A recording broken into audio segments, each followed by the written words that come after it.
हाँ जी। हाँ। मनुष्यों ने ये जो संसार में बोले कि जो आत्मा ही शिव है, आत्मा ही शिव का रूप है बोलते हैं। शिव आत्मा है नदी पर शिवा, आत्मा सो परमात्मा। परमात्मा बोले हैं। कब तक बोले how far it is true? आत्मा सो परमात्मा जो बोलते हैं वो वास्तव में एक ही आत्मा है जो जन्म मरण के चक्र में आने वाली आत्माओं के बीच परम पार्टधारी, हीरो पार्टधारी है। वो परमात्मा है। उस आत्मा का भी बाप परम पिता है। इसलिए कहा जाता है परम पिता परमात्मा। ऐसे कभी नहीं कहा जाता परमात्मा परम पिता। क्यों? क्योंकि बड़े का नाम पहले और छोटे का नाम बाद में। शिव शंकर, शिव बड़ा है और शंकर छोटा है। ऐसे कभी नहीं कहते शंकर शिव, कहते हैं? नहीं कहते। यही बात गीता में भी लिखी है। क्या? कि दुनिया में दो प्रकार की आत्माएं हैं। पार्ट बजाने वाली। एक तो है क्षर, माना क्षरित होने वाली, पतित होने वाली। सुख भोगते भोगते सतयुग के पहले जन्म से ही चाहे ज्ञानेंद्रियों से सुख भोगें, चाहे कर्मेंद्रियों से सुख भोगें, सुख भोगते भोगते आत्मा की शक्ति क्षरित होती रहती। तो वो सब 500-700 करोड़ मनुष्य आत्माएं क्षर हैं। लेकिन उन आत्माओं के बीच में एक ऐसी आत्मा भी आकर के पार्ट बजाती है जो अक्षर है। माना पतित दुनिया में आती है, पतितों के बीच में आती है, पतितम कामी कांटे में आती है, फिर भी उसको संग का रंग नहीं लगता। बाकी जितने भी धर्म पिताएं हैं, कोई भी बड़े ते बड़े हुए हों, इब्राहिम, बुद्ध, क्राइस्ट आदि, सब इस दुनिया में आकर के क्षरित होते जाते हैं और नीचे गिरते जाते हैं। खुद भी नीचे गिरते हैं और उनकी सारी जनरेशन फॉलोअर्स नीचे गिरते जाते हैं। और मैं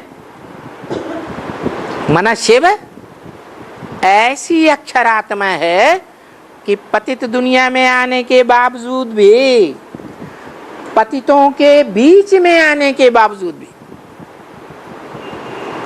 कैसे पतितों के बीच में आता हूं? जहां वो पतित इकट्ठे होते हैं उस जगह का नाम ही रख दिया है माउंट आबू। क्या? ऐसी बदबू वाली क्षरित होने वाली आत्माएं हैं जिनका संगठन जब तैयार होता है इस दुनिया में, तो उस स्थान का नाम क्या रखते हैं? माउंट आबू। बदबू छोड़ने वाली आत्माओं का पहाड़ बन जाता है। ऐसी आत्माओं के बीच में आता हूं तो भी मेरे को उनका संग का रंग नहीं लगता। किसको? शिव परम पिता को। तो वो अक्षर है, इस दुनिया में आकर के भी अक्षर है, परमधाम में जाता है तो भी अक्षर है, क्षरित नहीं होता, पतित नहीं होता। अच्छा, फिर तो उसे देवताओं की दुनिया में रहना चाहिए। नहीं रहना चाहिए, है?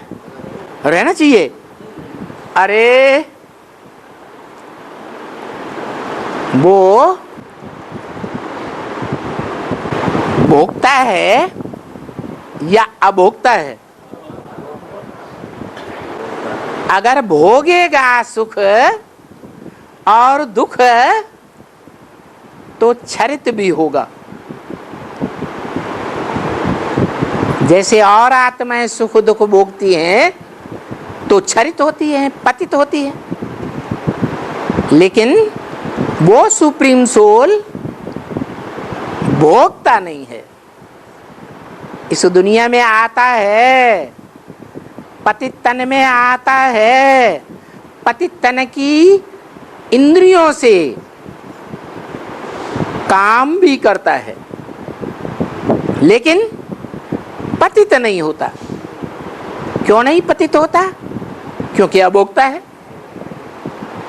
पतित में प्रवेश करने के बावजूद भी भोगता नहीं है। क्या नहीं भोगता? इंद्रियों का सुख नहीं भोगता। इसलिए वो त्रिकालदर्शी है। त्रिकालदर्शी इसलिए है कि वो अच्छे बुरे कर्म भोगता ही नहीं, अच्छे बुरे कर्म करता ही नहीं, वो अभोगता है, अकर्ता है। इसलिए अक्षर है। और जो भोगते हैं, कुछ न कुछ करते हैं अच्छा बुरा, तो चरित भी होते हैं। तो देखो, मैं परम पिता हूं। क्या? जो भी आत्माएं हैं उन सब आत्माओं का परे ते परे रहने वाला बहुत शक्तिशाली। कैसा शक्तिशाली? ऐसा शक्तिशाली जो कभी भी क्षरित नहीं होता। इसलिए भक्ति मार्ग में मेरा गायन है, पूर्णमिदं, ये पूर्ण है। पूर्णात् पूर्णम यदुच्यते। और ऐसा पूर्ण है कि पूर्ण से पूर्णमादाय, उस पूर्ण में से पूरा ही निकाल लो तो भी पूर्ण ही बचता है। वो क्षरित तो होता ही नहीं। क्या चीज पूर्ण बचती है? वो ऐसा ज्ञान और योग का खूट भंडार है जो कभी खूटता ही नहीं। और जो आत्माएं रूपी बैटरी हैं, उनका योग बल भी क्षीण होता है और ज्ञान बल भी क्षीण होता जाता है। मैं अखूट हूं, अक्षर हूं, लेकिन जो भी क्षरित होने वाली आत्माएं हैं उनके बीच में एक ऐसी आत्मा भी है जो जन्म मरण के चक्र में आने वाली आत्माओं के बीच में परम पार्टधारी है। कैसी आत्मा? परम पार्टधारी। कोई कहेगा कि आत्माओं के बीच में परम पार्टधारी तो शिव भी है, परंतु बाप कहते हैं मैं तो किसी गिनती में नहीं आता हूं। जो गिनती में आवे वो चक्कर में भी आवे, मैं तो 84 के चक्कर में आता ही नहीं। हाँ, 84 के चक्कर में आने वाली आत्माओं के बीच में जो परम पार्टधारी है, हीरो पार्टधारी है, वो परमात्मा है। कैसी आत्मा? हाँ, परम पार्टधारी आत्मा। मेरे को उन आत्माओं के बीच में नहीं रख सकते।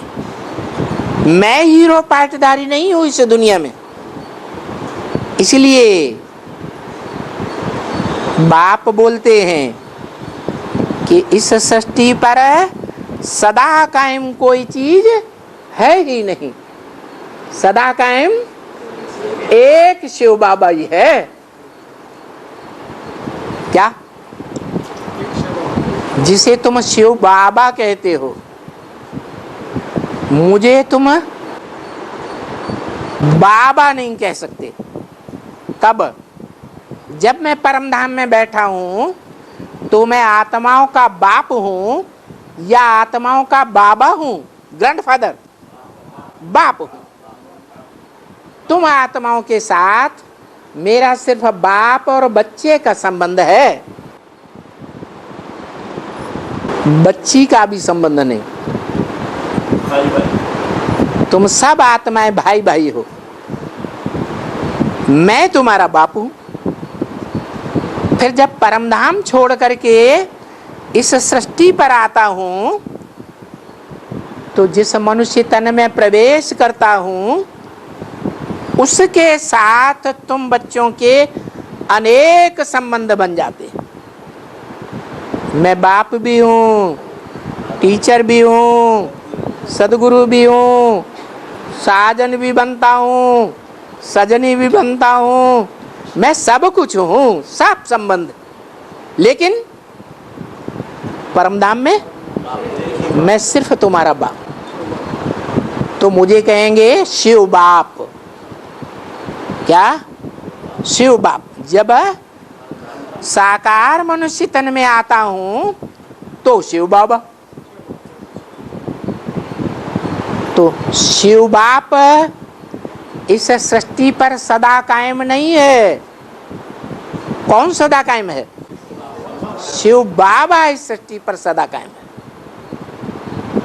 भले कोई पहचाने या न पहचाने,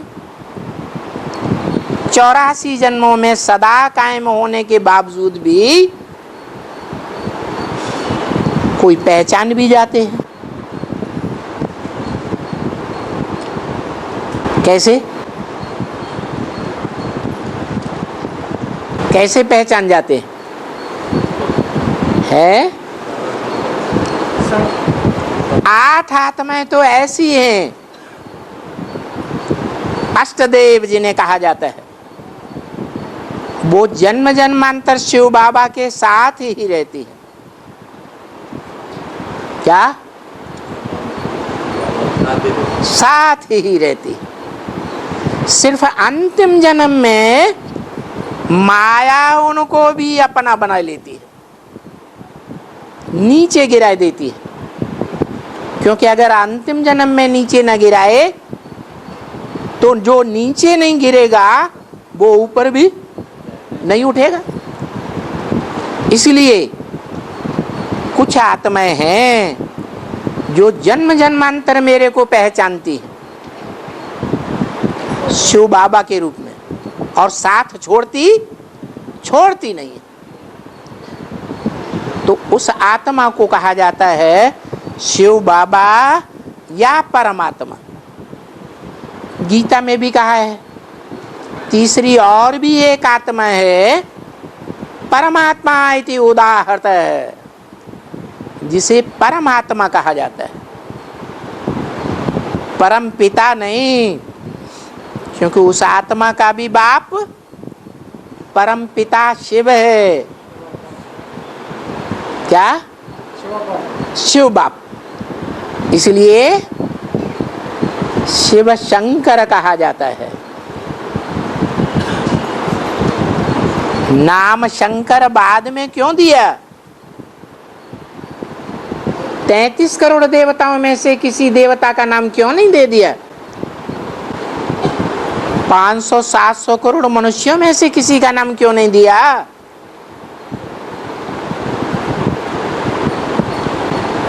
है?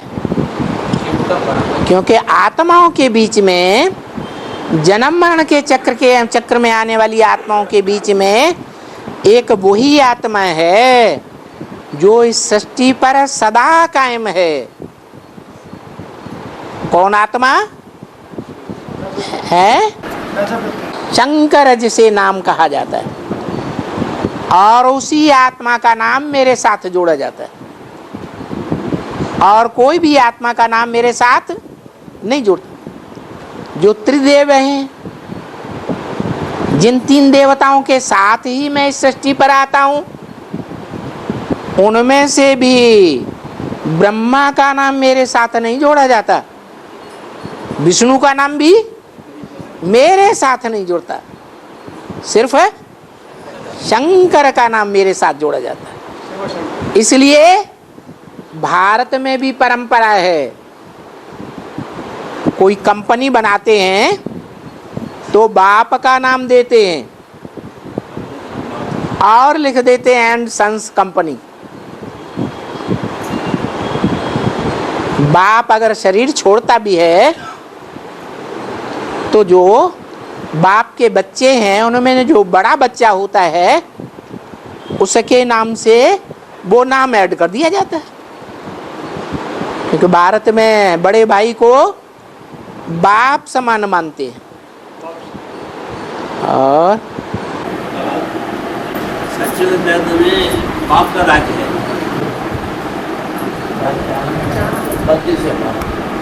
हाँ सतयुग में बाप का राज्य है, बाप का राज्य, और द्वापर का युग में माया का राज्य है, माया रावण का राज्य है। हाँ हाँ, दोनों आधा आधा हिस्सा क्यों? बाप बड़ा है ना, बाप को ज्यादा शक्तिशाली है ना, इसलिए क्यों माया का इतना शक्ति देता है बाप?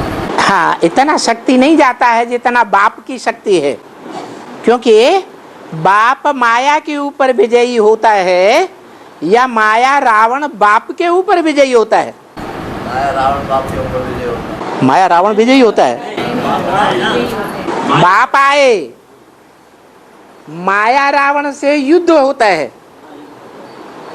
दुनिया में भी युद्ध होता है ना, जो जीतता है उसका राज्य चलता है या जो हारता है उसका राज्य चलता है? जीतता है उसका राज्य। तो बाप आते हैं, माया रावण से युद्ध करते और बच्चों का कराते हैं, तो कौन जीत पाता है? बाप जीतता है। तो किसका राज्य चलता है?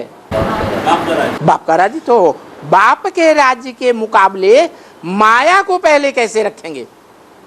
माया बाद में, वो बाद में, इसलिए कि बच्चे हराए देते हैं, बाप नहीं हारता, बच्चे हराते हैं। कैसे हराते हैं? सारी दुनिया एक तरफ और वो राम बाप एक तरफ हो जाता है। क्यों ऐसा? राणा प्रताप को देखो, दूसरे राजाओं ने राणा प्रताप का सहयोग दिया है? नहीं दिया। तो सारी दुनिया एक तरफ हो गई और एक बाप और बाप का राज्य एक तरफ हो गया। माया को इतनी शक्ति क्यों देता है? इतनी नहीं, बाद में। हाँ, पहले बाप का राज्य आता है। माया को ताकत इसलिए मिलती है कि जो बाप के बच्चे हैं वो द्वापर युग से द्वैतवादी बन जाते हैं, दूसरे दूसरे धर्मों में कन्वर्ट हो जाते हैं। बाप के बच्चों ने ही भारत को धोखा दिया, तो बाप इसमें क्या करेगा? बाकी बाप तो अजय है, उसको माया हराए नहीं सकती। बच्चों का हालत नहीं है। वही तो, बच्चे नंबरवार शक्तिशाली हैं और बाप तो बाप ही है। और हाँ जी,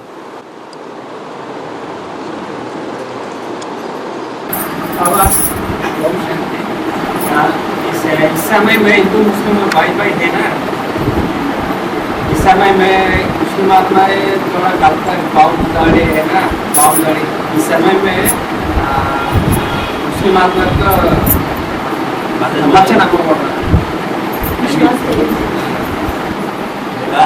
हिंदू मुस्लिम भाई है ना, हिंदू मुस्लिम क्यों ऐसा? सिख ईसाई सब आपस में भाई भाई, जब कहा जाता है कि आपस में भाई भाई, अरे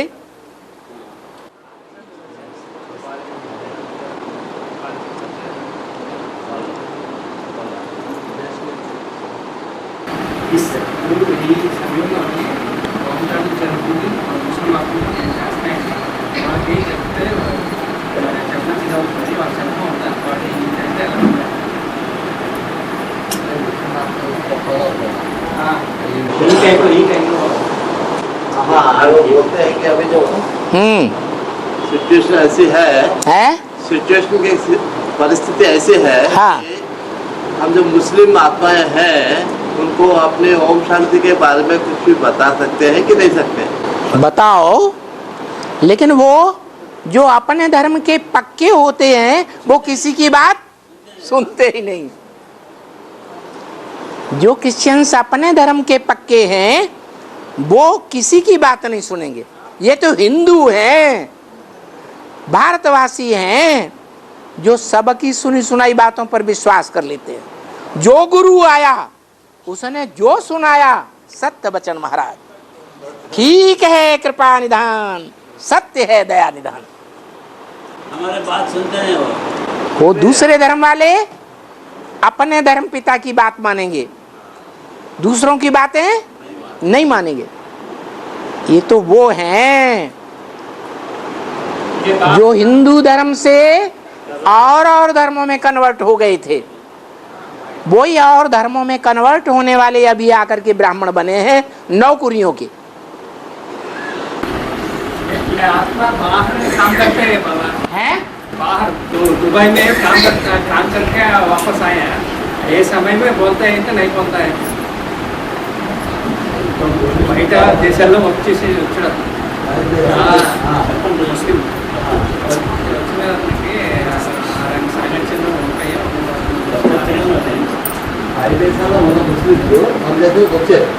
చెల్లి వచ్చేసి వచ్చాడు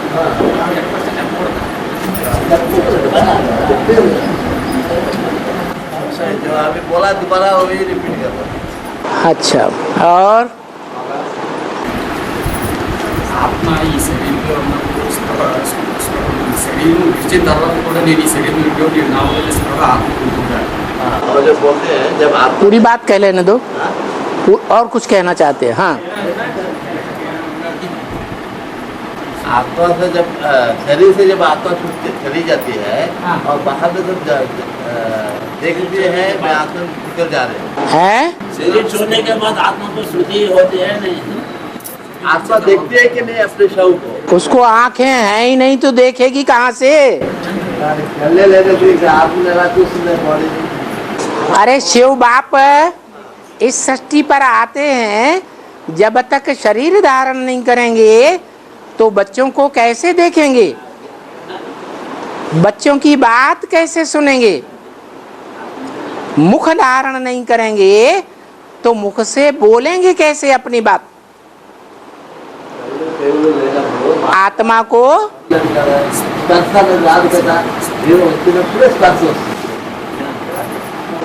आत्मा को माइक चाहिए, यंत्र चाहिए। ये यंत्र ये शरीर है। और वासुदेव कौन है? बाउंड्री वासुदेव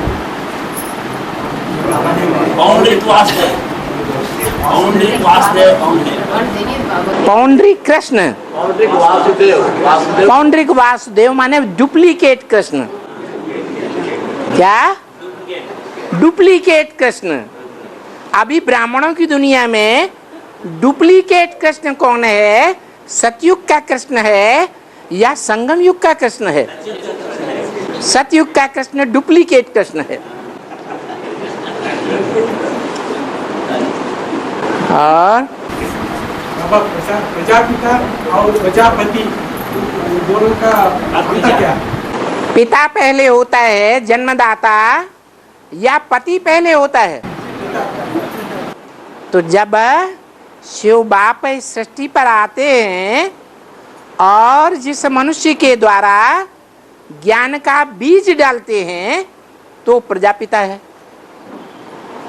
वो ही पिता अंत में जब बच्चे पढ़ लिख करके होशियार हो जाते हैं, बड़े हो जाते हैं, बालिग हो जाते हैं, समझदार हो जाते हैं, तो उन बच्चों को वर्षा देता है बाप है, वर्षा देता है तो भी बाप है। लेकिन पति उसे कहा जाता है जो बाप की बच्चियां होती हैं। क्या? बच्चियां। वो बच्चियों के साथ ऐसा कनेक्शन जोड़ता है तो पति कहा जाता है। जैसे विश्वपति, विश्वपति पहले या विश्व का पिता पहले? पिता पहले और लास्ट में पति कहा जाता है। इसलिए शास्त्रों में अंतिम समय का गायन है प्रजापति। शास्त्रों में प्रजापिता नहीं गाया हुआ है, प्रजापति गाया हुआ। जब विश्व का मालिक बन जाए, सारे विश्व का पति, पति माने रक्षक, पाते, रक्षा करने वाले को पति कहा जाता है। और बाबा दक्ष प्रजापति कहते हैं ना, बताया ना। प्रजापति दक्ष इसलिए कहते हैं कि वो ट्रेंड है, दीक्षित है। दक्ष माने ट्रेंड। किस बात में ट्रेंड है? प्रजा को पालन करने में ट्रेंड है, बहुत अहंकार। प्रजा को नहीं। जो अहंकार में दिखाया गया है वो टाइटलधारी प्रजापति है। क्या? यहां भी ब्राह्मणों की दुनिया में एक टाइटलधारी प्रजापिता ब्रह्मा और एक ओरिजिनल प्रजापिता ब्रह्मा। जो टाइटलधारी प्रजापिता ब्रह्मा बनता है वो बीच में ही शरीर छोड़ देता है। सारी प्रजा उसको अपना बाप नहीं मानती। और जो असली है वो अंत तक, जब तक इस सृष्टि पर 500-700 करोड़वीं प्रजा है, वो इस सृष्टि पर ही रहेगा। बाप का काम है बच्चों की रक्षा करना। ऐसा बाप किस काम का कि घर में आग लगे खुद भाग जाए और बच्चे जलते भुनते रहें। तो इस सृष्टि में आग लगने वाली है, वो सच्चा बाप है, सच्चा पातशाह कहा जाता है। वो बाप इस सृष्टि में जब विनाश लीला आती की होती है, महाविनाश होता है, चारों ओर आग ही आग का नजारा होता है, तो इस सृष्टि में कायम रहता है। एक एक बच्चे को निकाल करके शांति धाम में ले जाता है। झाड़ के चित्र में कौन बैठा हुआ है? क्या करता है? आत्माओं को खींच खींच करके, जो आत्मा रूपी बच्चे हैं, मनुष्य आत्माएं हैं, वो उसके बच्चे हैं। उसमें परमपिता प्रवेश है। तो डबल बाप है, मनुष्यों का बाप भी है और आत्माओं का भी बाप है। वो बच्चों को साथ लेकर के जाएगा, इस दुनिया में छोड़ करके नहीं जाएगा। और अंत में प्रजापिता सब बच्चों को ले जाते हैं ना। इस सृष्टि पर परमधाम है ना, माउंट आबू। ये माउंट आबू के अलावा वो असली परमधाम है, वो जाना है और इस परमधाम में तपस्या करना है। बाप जिस घर में रहता है, आत्माओं का बाप, वो ही परमधाम कहा जाता है। एक है सिर्फ आत्माओं का बाप, और वो आत्माओं का बाप जब इस सृष्टि पर आता है तो भी मुकर्रर रथ में आता है या XYZ सभी में आता है। तो वो ही परम धाम हो गया, बाप के रहने का घर हो गया। इसलिए बाप कहते हैं बाप को याद करो, घर को याद करो, स्वर्ग को याद करो। तो अब एक को याद करें या तीन तीन को याद करें?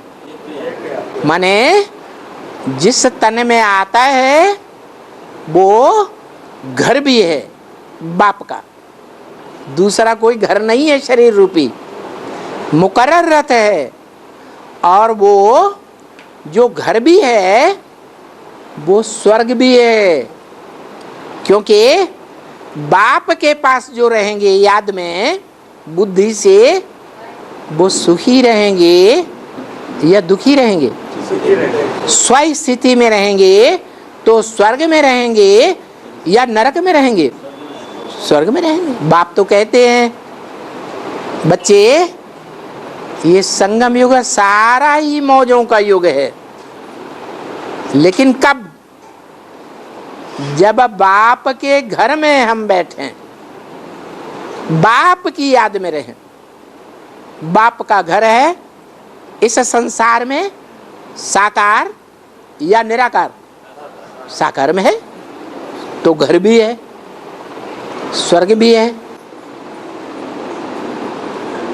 जो नजदीक रहेंगे वो सुखी अनुभव करेंगे, दूरबाज होंगे तो दुखी होंगे।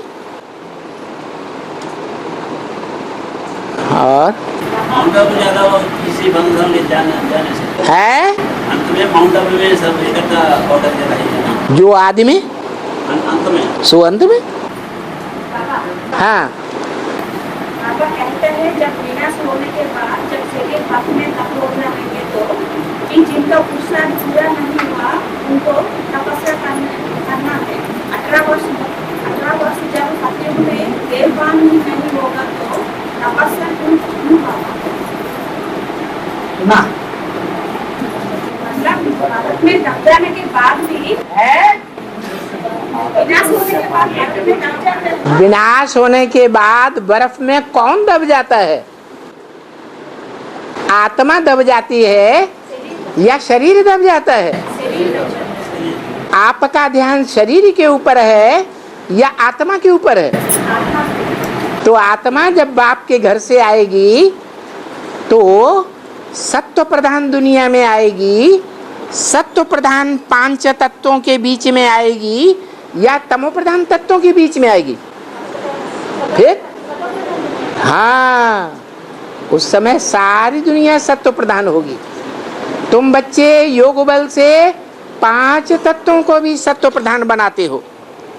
अरे 5 तत्व सत्व प्रधान बनेंगे तभी तो तुम्हारा शरीर भी कंचन काया बनेगा। 18 वर्ष तपस्या करने के बाद से कहाँ शुरू? ये कहाँ से 18 वर्ष आपने उठाए? जिनको 40 साल लगेगा पहले वाला। ये 18 वर्ष कहाँ से उठाए? कौन सी मुरली से? 18 साल भारत में तपस्या करना पड़ेगा।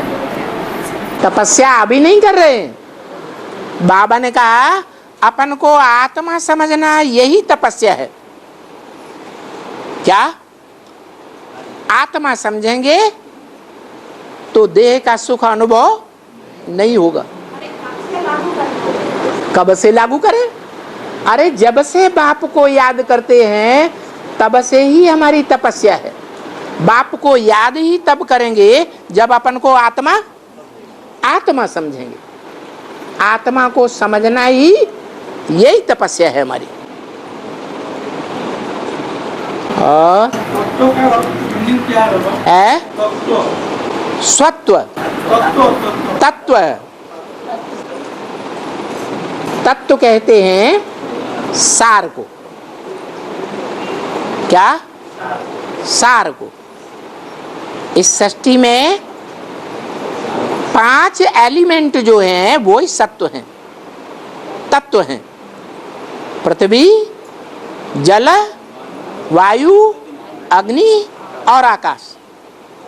ब्रह्म तत्व में कैसे? जो ब्रह्म तत्व है वो तुरीय तत्व है। वहां 5 तत्व की पहुंच नहीं है, वो अलग है। जिस तुरीया तत्व में सिर्फ आत्मा ही रह सकती है, शरीर नहीं जा सकते। और हाँ, माया प्रकृति ज्ञान की शिष्ट अवसर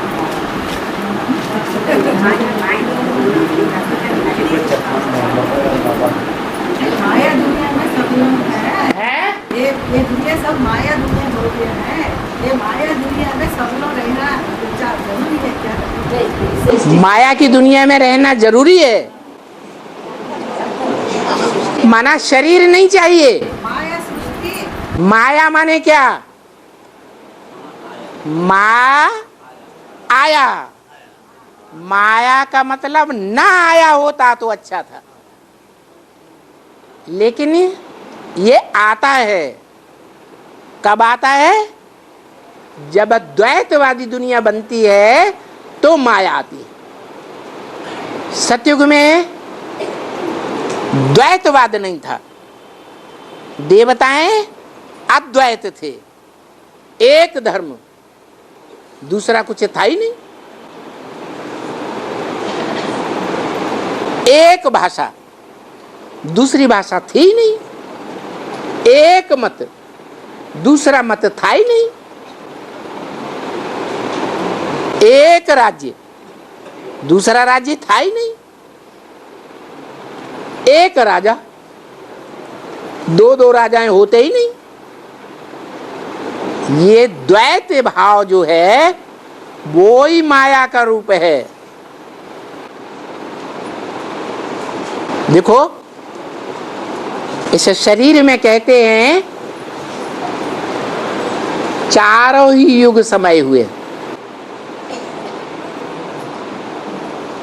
विष्णु का मुख है वो सतयुग कहा जाता है, और मुख के नीचे जो धड़ है, हाथ हैं और नाभि तक का पेट है वो त्रेता कहा जाता है। नाभि के बाद फिर द्वैतवाद शुरू होता है। दो टांगें अलग अलग हो जाती हैं। ये द्वैतवाद का क्लियर रूप सामने आ गया।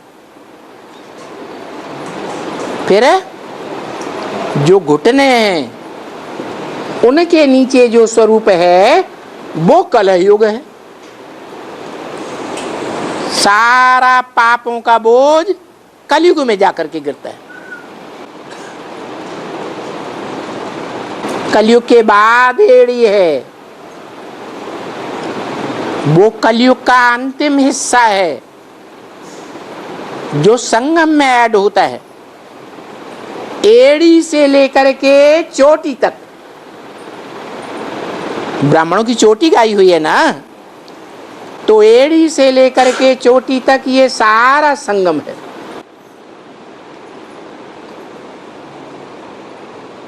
ब्राह्मण ऊंचे माने जाते हैं, ब्राह्मण देवता कहा जाता है, ब्राह्मणों के पांव पूजे जाते हैं, उनको ब्राह्मण चोटी कहा जाता है। चोटी माने सबसे ऊंचे, तो नंबरवार ऊंचे होंगे ना। पहला नंबर कोई ब्राह्मण होगा या नहीं होगा? वो अव्वल नंबर चोटी हुई। जो अव्वल नंबर चोटी है उसकी यादगार इस दुनिया में ऊंची ते ऊंची चोटी का नाम क्या है? पहाड़ की ऊंचे ते ऊंची चोटी नहीं, वो पहाड़ है। पहाड़ों की चोटी होती है एवरेस्ट, एवर ईस्ट। हाँ, इसलिए जो अष्टदेव दिखाए जाते हैं उनमें जो भगवान के रूप में माना जाता है कौन दिखाया गया है? शंकर को दिखाते हैं। वो एवरेस्ट है, पूर्वी सभ्यता को फॉलो करने वाला है। और निकलता भी पूरब से है। सूर्य कहां से निकलता है? पूरब से निकलता है। उसको कहा ही जाता है सारे संसार की कल्याण करने वाला सूर्य, उसको फॉलो करने वाली सूर्यवंशी। और हाँ जी, एक भाई का प्रश्न है जी, हम 5000 वर्ष का है ना, हाँ और ये ऐसे ही रिपीट होते है, हैं, ये ऐसे ही रिपीट होते हैं। हाँ हाँ मैंने नेक्स्ट ऐसा 5000 वर्ष का ड्रामा रिपीट होते हैं, यही ड्रामा रिपीट होते हैं, हाँ। तो समझना है। क्यों नहीं समझता? वो भाई जो ड्रामा रिपीट होता है वो ड्रामा हमको 84 जन्म का पता है? बाद में पता चलेगा, अभी पता है। जब पता ही नहीं है तो अच्छा संकल्प करेंगे, अच्छा कर्म करेंगे तो अच्छा ही ड्रामा बनेगा। नेगेटिव संकल्प करेंगे तो खराब ड्रामा बनेगा। हमारा भाग्य भगवान ने हमारी मुट्ठी में दिया है, ड्रामा की बात बता करके। क्या ये ड्रामा हूबहू रिपीट होना है? जैसा जैसा कर्म करेंगे वैसा वैसा ही हमारा ड्रामा बनेगा। और इस दुनिया में ड्रामा बनाने वाले नंबरवार होंगे या एक जैसे होंगे? बड़े से बड़ा ड्रामाबाज कौन है? जोर से बोलो। व्यास। बी माने विशेष, आस माने बैठ जाए। जो व्यास गद्दी पर विशेष रूप से ज्ञान सुनाने के लिए बैठ जाए, व्यास ने क्या किया? सबसे जास्ती शास्त्र किसने बनाए? व्यास ने बनाए। पहला शास्त्र किसने बनाया? व्यास ने बनाया। गीता में लिखा हुआ है व्यास प्रसादात। क्या? व्यास के प्रसाद से ये गीता ज्ञान मिलता है। तो पहला जो शास्त्र है वो वेद नहीं है, पहला शास्त्र है श्रीमद् भगवत गीता, जो व्यास ने लिखी। यहां ब्रॉड ड्रामा में वो शास्त्र लिखने की शूटिंग करता है, शास्त्र लिखता है, और शूटिंग पीरियड में संगम युग में उसकी बुद्धि में, उसके मुख से वो शासन तंत्र निकलता है जिसका नाम गीता माता है, गीत है, इसलिए गीता है। वो गीता ज्ञान कहां से निकला? किसके मुख से निकला? वो ही व्यास जिसके लिए बोला भारत। बा माने ज्ञान की रोशनी, रत माने लगा रहने वाला। संगम युग में भी ज्ञान की रोशनी में लगा रहता है, तो ब्रॉड ड्रामा में भी क्या करेगा? है ज्ञान की रोशनी में लगा रहता है।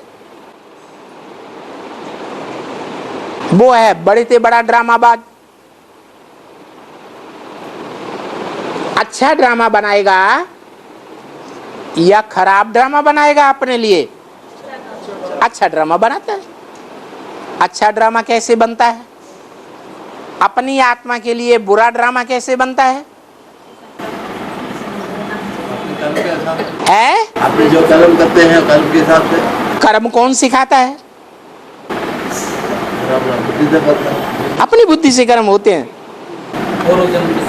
पूर्व जन्म से कर्म होते हैं।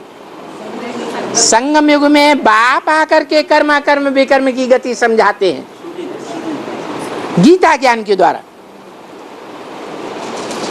बाप ने हमको कर्म क्या है और विकर्म क्या है ये समझाया या नहीं समझाया? तो जो ज्ञान को गहराई से उठाते हैं वो जन्म जन्मांतर अलर्ट रहते हैं कि हम ज्ञान युक्त कर्म करें, अज्ञान युक्त कर्म न करें। अज्ञान रावण से आता है और ज्ञान एक भगवान से आता है।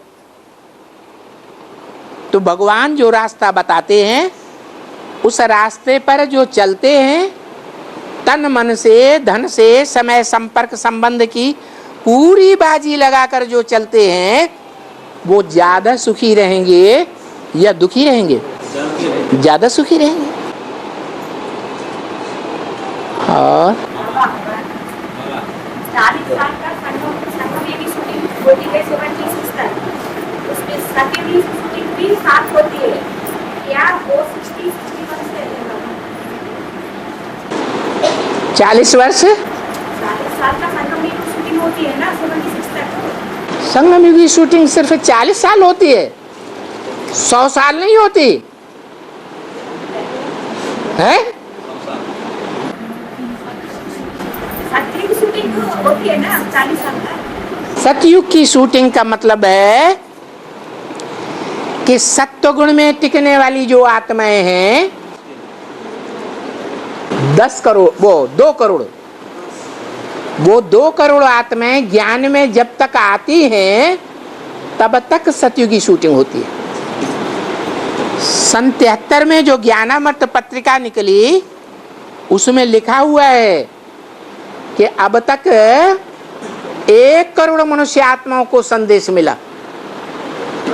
उसके बाद 73 से लेकर के बड़े बड़े मेले लगना शुरू हो गए बड़े बड़े शहरों में, और एक एक शहर में और मेलों में आने वालों की संख्या लाखों की तादाद में होती थी। पहला मेला 73 के अंत में दिल्ली के रामलीला ग्राउंड में हुआ, और दिल्ली को सब फॉलो करते हैं। तो सभी शहरों में बड़े बड़े मेले हुए 73 से लेकर के 76 तक, और 76 तक 1 करोड़ आत्माओं को फिर संदेश मिल गया। तो सतयुग में कितनी आत्माएं होती हैं? 2 करोड़। 2 करोड़ की शूटिंग हो गई, 2 करोड़ को संदेश मिल गया, प्रजावर्ग में आने वालों की संख्या निश्चित हो गई। और हाँ,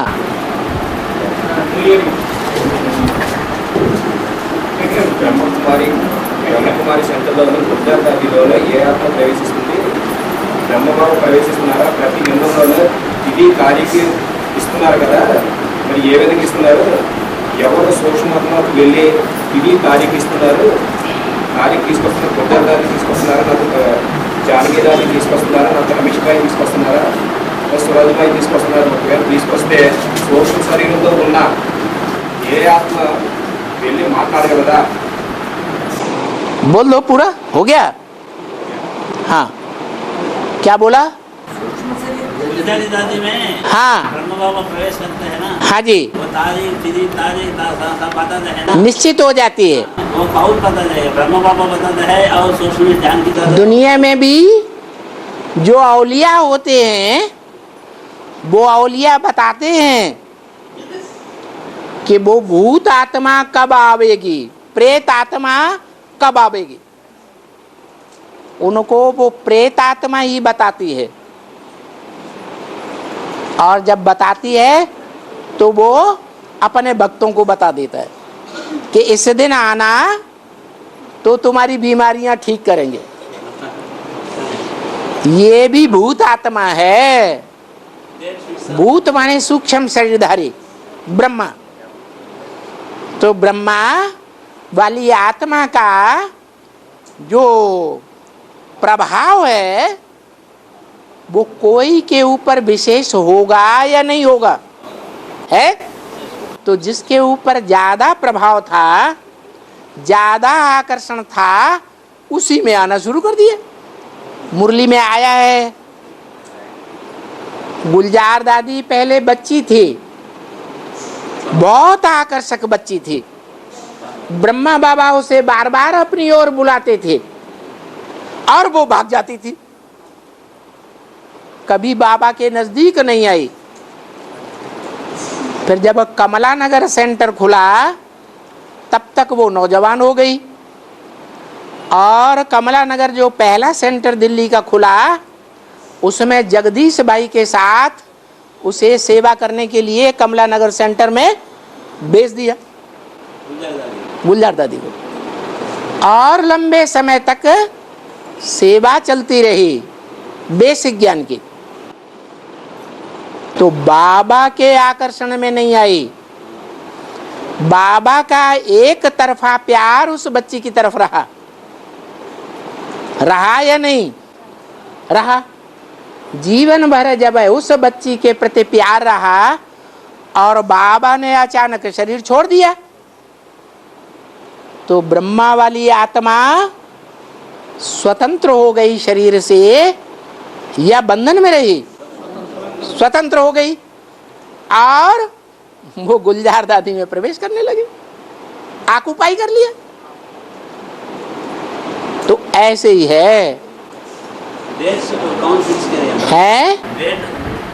ब्रह्मा की सोल खुद ही निश्चित करती है इस टाइम पर इस दिन आएंगे। और हाँ रुको, है हाथ उठाओ। हाँ हाँ और जगदम्बा को भी 6 भुजा दिखाते हैं, अच्छे मार्ग में। विष्णु को 6 भुजा दिखाते हैं ना? विष्णु को 6 भुजा दिखाते हैं। 6 भुजा नहीं दिखाते, 6 हाँ 4 भुजाएं दिखाते। और जगदम्बा को भक्ति मार्ग में 6 भुजा दिखाते हैं। जगदम्बा को 8 भुजाएं दिखाते हैं। तो वो कौन सी आत्मा है? जो 8 देवियां हैं वो ही सहयोग देती हैं, इसलिए अष्टभुजाधारी जगदम्बा दिखाई जाती है। जगत में सभी धर्म होंगे या 1 2 4 होंगे? तो सभी धर्मों में 8-9 धर्म मुख्य हैं। जो जगदम्बा है वो मुखिया हो गई, और बाकी जो 8 धर्मों की कन्याएं हैं जो संगम युग में ब्रह्मा कुमारी बनकर के देवियों की शूटिंग करती हैं, पुरुषार्थ करती हैं, वो उनकी भुजाएं बनती हैं, सहयोगी बनती हैं। इसलिए जगदम्बा को वो 8 भुजाएं दिखाते हैं।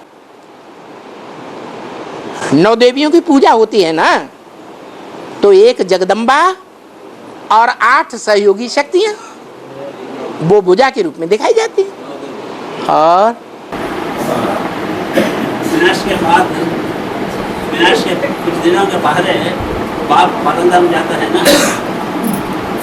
सुनिए, विनाश के पहले बाप कुछ दिनों के पहले बिना परमधाम जाते हैं, और सेंटर में हर आत्मा को पहले परमधाम और बाद में सुखधाम जाना पड़ेगा। पहले परमधाम को टच करके सुखधाम को जाना पड़ेगा। ये किसने बोला?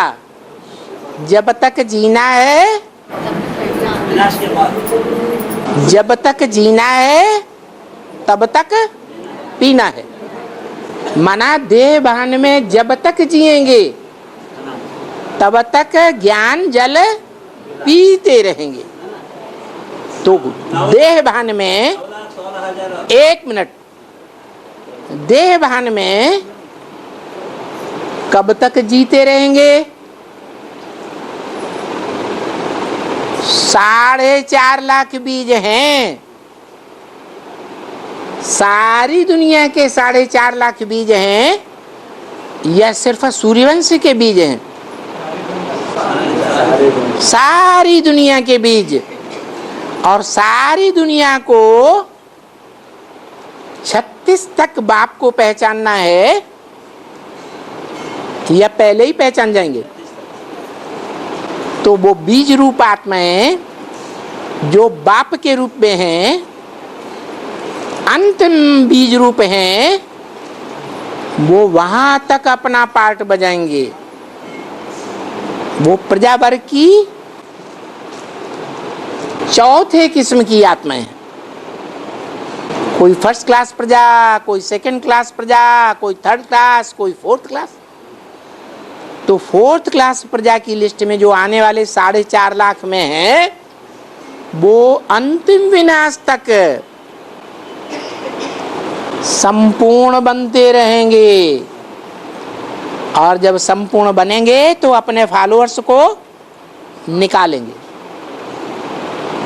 इसलिए ये पक्का होता है कि जो देवी देवता धर्म की आत्माएं हैं, जो मनुष्य से क्या बनती हैं, देवता बनती हैं, वो महादेव को पहचानेंगी और उसमें शिव को पहचानेंगी।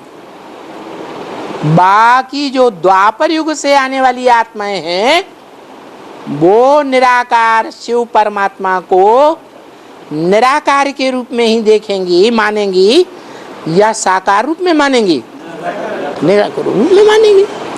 इसका मतलब ये हुआ कि जब तक पूरी राजधानी स्थापन नहीं हुई है तुम बच्चों की, तब तक बाप का पार्ट ज्ञान सुनाने का चलेगा। क्योंकि जो कृष्ण बच्चा है,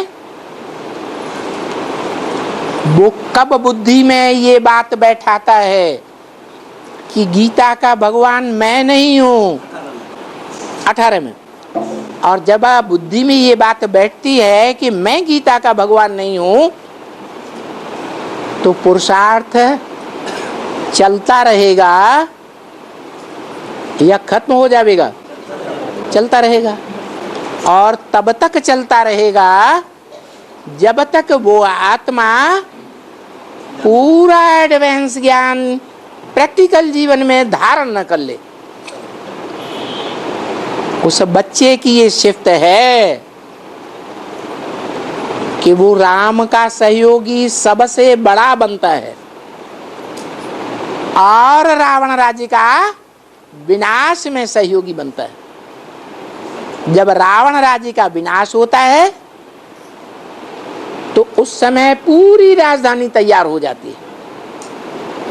500 करोड़ की दुनिया के बीच में पूरी 9 लाख आत्माओं की राजधानी तैयार होती है, जिसमें 4.5 लाख साकार और 4.5 लाख सूक्ष्म शरीरधारी। तो जो 4.5 लाख की संपूर्ण राजधानी स्थापन होती है, वो राजधानी नरक की दुनिया के बीच स्वर्ग का नजारा है। दुनिया के दूसरे धर्म वाले भी पहचानेंगे, जानेंगे, मानेंगे कि जन्नत नाम की कोई चीज भारत में है।